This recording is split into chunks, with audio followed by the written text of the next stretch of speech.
guys, I hope you're all well. Welcome back to Everyday Amazing You. For today's video, I'm going to be talking about how to stay positive when you're having a low day. Whether you've just woken up on the wrong side of the bed in the morning, you're in a bit of a funk, or you've got something going on in your life that's making you just feel either down or angry or just negative, any kind of negative emotion. These are just some things that you can do to have a more positive day.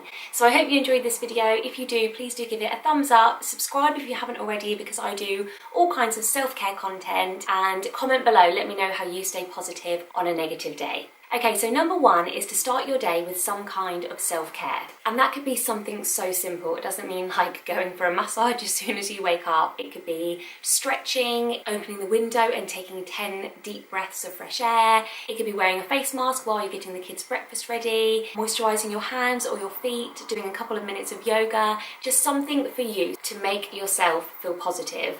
And try and schedule some more self-care in during the day. Just really simple, everyday self-care things that you can implement into your day to make you feel more positive. Number two is to make two different lists. One is for immediate to-dos and the other one is for not so immediate to-dos. When I am feeling overwhelmed, anxious, any kind of negative emotion, and I have lots of things to do as well, I can find that even more overwhelming, and then that makes me even more stressed or anxious or worried. And I find that on a good day, I can make one long list and I can work through it and I can manage it absolutely fine. When I'm already in quite a negative state, I make two lists. One list of things that I need to do today. Maybe I have to get that prescription to the doctors today. Maybe that form for school has to be in today, otherwise Jasper wouldn't be able to go to that school trip. That kind of thing has to be done today. Anything else that isn't important, you know, maybe returning something that you've got 2 weeks to return, or doing some work for a deadline that isn't for another week, that can wait. You don't have to do that today. And it will just make your day feel so much more manageable, and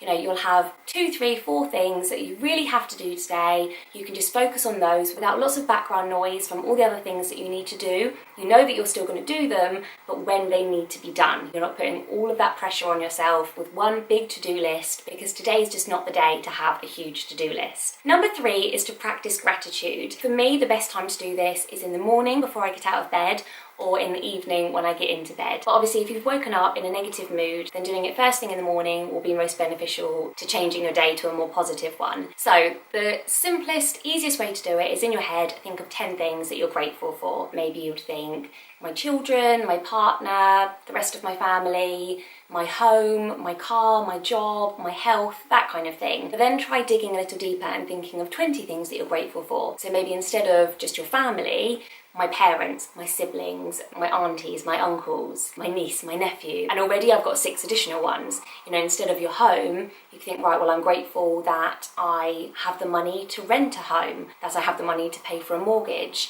I'm grateful that I have a bed. I'm grateful that I have clean bedding. I'm grateful that I have a choice of bedding. The fact that I've woken up this morning, that I can see, that I can hear, that I can touch, that I can taste, that I can walk, that I can, you know, pick up my children, that I can smell my children. For me, I remember being set a challenge to think of 100 things that I was grateful for.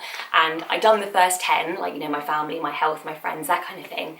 And then I thought, God, I'm really stuck. And then it wasn't until I really dug deep. And then 100 was actually really easy to do, and I could have done more than 100. And I think before you get out of bed in the morning, you start from where you are. For me, I kind of thought, right, I'm in bed, I've woken up this morning, I've got my children next to me, I can hear peacefulness outside, you know, there's no war going on, there's no natural disasters going on, and it actually gets really easy to find things that you're grateful for, and that's just a really great way to set you off on a positive day, because you're focusing on the positive and not the negative, what you don't have, what you wish you had. Number 4 is to make plans. Today, maybe your children are ill and you can't leave the house, you can't really have anyone come and visit because your children are ill and you don't want them to catch it, but make future plans, something that you can look forward to. It could be a girls' weekend, a girls' night out, or it could simply just be coffee with a friend in 3 days' time, dinner at your parents' house tomorrow night, a date night with your partner, taking your children to a new park. Always have things to look forward to, whether they're big or small, and not only will it break up time, because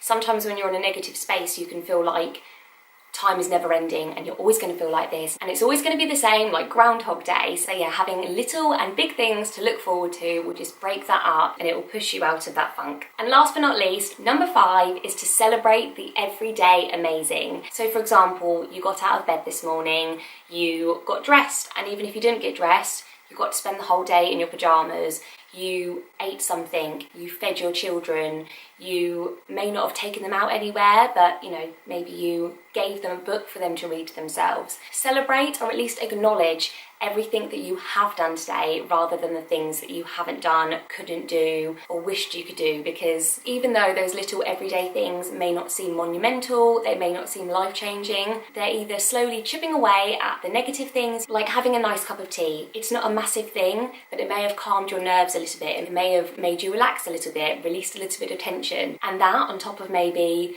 taking 10 deep breaths and, you know, getting dressed, speaking to someone, speaking to a friend, they're all little things that are contributing towards you feeling better and being in a more positive place. And that's it. Those are my 5 ways to be positive when you're having a low day. I hope you found them useful. Thanks for watching. Bye!